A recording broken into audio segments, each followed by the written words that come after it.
SS John V. Moran. SS John V. Moran was a wooden-hulled American package freighter in service between 1888 and 1899.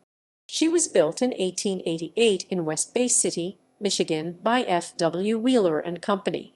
She was built for Ward's Crescent Transportation Company of Detroit, Michigan, and was operated as part of his Detroit and Lake Superior line. She was built to haul both bulk and package freight. Throughout the 1893 shipping season, John V. Moran ran between Buffalo, New York, and Duluth, Minnesota. She was sold for the first time in 1895 to the Union Transit Line of Buffalo, and once again in 1898 to the Crosby Transportation Company of Milwaukee, Wisconsin. On February 9, 1899, John V. Moran was bound from Milwaukee for Muskegon, Michigan, with a cargo of barreled flour and various packaged goods, when a piece of ice cut a hole in her hull, causing water to leak in on Lake Michigan. Her crew alerted the nearby steamer Naomi using John V. Moran's whistle. 3 of John V. Moran's crew walked across the ice to Naomi. Upon receiving the crew of John V. Moran, Naomi headed over to John V. Moran and removed the rest of her crew.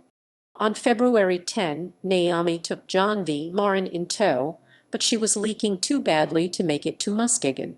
On the morning of February 11, John V. Moran's crew walked back to her across the ice in order to retrieve everything of value on board. Her crew arrived at Grand Haven, Michigan, the following night.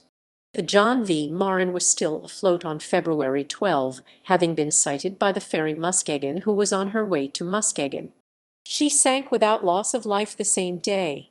The wreck of John V. Moran was discovered on July 8, 2015, more than 116 years after her sinking, by the Michigan Shipwreck Research Association, who called her the most intact steamship wreck on the bottom of Lake Michigan, if not all of the Great Lakes. History, Design and Construction. John V. Moran, U.S. Official Number 76,000. John V. Moran was the last of 3 sister ships built between 1886 and 1888. Her sister ships were William H. Stevens 1886 and Eber Ward 1888. Her wooden hull was 214 feet 65 m long, 37 feet 11 m wide, and 22.16 ft 6.75 m deep. She had a gross tonnage of 1350.38 tons and a net tonnage of 1035.26 tons. She was powered by a 2-cylinder 500 HP 370 kW 82 RPM fore and aft compound steam engine. The cylinders of the engine were 26 inches 66 cm and 48 inches 120 cm in diameter and had a stroke of 40 inches 100 cm. Steam for the engine was produced by a single 12-foot 3.7 mx 12.5-foot 3.8 m 110 pounds per square inch 760 kPa Scotch marine boiler. The engine was manufactured by Samuel F. Hodge and Company in Detroit, Michigan, while the boiler was manufactured by the Lake Erie Boiler Works in Buffalo, New York. She was propelled by a single fixed-pitch propeller. It was 14.3 inches 36.3 cm in diameter and had an 11-inch 27.9 cm pitch. John V. Moran was a combination of a bulk freighter and a package freighter, built to carry both bulk, e.g. iron ore, coal, and package freight, e.g. flour. As such, she had cargo hatches in her deck and her sides. Her hull was reinforced with iron plates for winter transit. Service history. Launched on August 16, 1888, she was hull number 44. She was built for Ward's Crescent Transportation Company and was operated as part of Ward's Detroit and Lake Superior line, both of Detroit. Detroit was her first home port, where she was enrolled at on the same day she was launched. She entered service later in August. She was retrofitted with double hoists for loading cargo in 1891. John V. Moran was transferred to the Crescent Transportation Company. During the 1893 shipping season, John V. Moran ran between Buffalo, New York, and Duluth, Minnesota. She was sold to the Union Transit Company of Buffalo. On May 7, 1896, John V. Moran ran aground near Sailors' Encampment in the St. Mary's River at about 5:00 p.m. Her navigation lights were on, and her crew were endeavoring to free her. John V. Moran signaled to a tug for assistance, but the signals were mistaken by the downbound bulk freighter Morris B. Grover for a hurry-up signal. Morris B. Grover initially tried to pass by John V. Moran's stern unsuccessfully, and instead tried to head past her bow. However, instead of safely passing John V. Moran, Morris B. Grover rammed John V. Moran amidships at 7:00 p.m. John V. Moran's owners libeled Morris B. Grover. The case was tried at the Utica, New York, by the United States District Court for the Northern District of New York.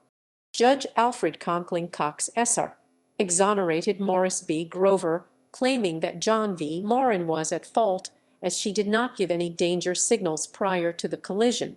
John V. Moran was repaired in Superior, Wisconsin, in June of that year. In November 1898, John V. Moran was sold to the Crosby Transportation Company of Milwaukee and ran between the Wisconsin ports of Manitowoc, Sheboygan, and the Michigan ports of Muskegon and Grand Haven. Final voyage. John V. Moran left Milwaukee for Muskegon on February 9, 1899, at 1:00 p.m., loaded with barrels of flour and miscellaneous cargo. At around midnight, while traveling through an ice field, a piece of ice punctured her hull, causing a serious leak. Captain John McLeod ordered that a significant amount of her cargo to be jettisoned in an attempt to keep John V. Moran afloat. John V. Moran's crew used her whistle to alert the nearby steamer Naomi. 3 of John V. Moran's crew began walking towards Naomi. Naomi's crew noticed the lights of the 3 crewmen and picked them up. Afterwards, she headed over to John V. Moran, picking up the remainder of her crew. On the morning of February 10, Naomi took John V. Moran in tow, as she was still afloat. Although Naomi managed to tow John V. Moran a few miles nearer to Muskegon, she was eventually abandoned as the crew realized that she would not be able to survive the whole journey. John V. Moran's crew walked back over the ice to her in order to retrieve their belongings. On the morning of February 12, the car ferry Muskegon, which was headed for Muskegon, passed John V. Moran, still afloat. 10 years after John V. Moran sank, her sister ship, Eber Ward, was also sunk by ice on Lake Michigan. Wreck. Discovery. The Michigan Shipwreck Research Association of Holland, Michigan began searching for John V. Moran at the beginning of June 2015. Despite the patchy newspaper reports from 1899, they were able to narrow down the search area to a 10-square-mile 25.9 km2 grid system. At 3:30 a.m. on June 5, initially the shipwreck hunters were unsure whether or not the wreck was John V. Moran. Due to the extreme depth of the wreck, sending a diver down to investigate the wreck would have been extremely difficult. On July 8, the team invited Michigan State Police Underwater Recovery Unit to investigate the wreck. They sent down a remotely operated vehicle to capture footage in order to identify the wreck. Upon reaching the wreck, the team were able to quickly identify it as John V. Moran when they compared the fully intact wreck seen on the footage captured by the remotely operated vehicle to a historic image of John V. Moran. John V. Moran today.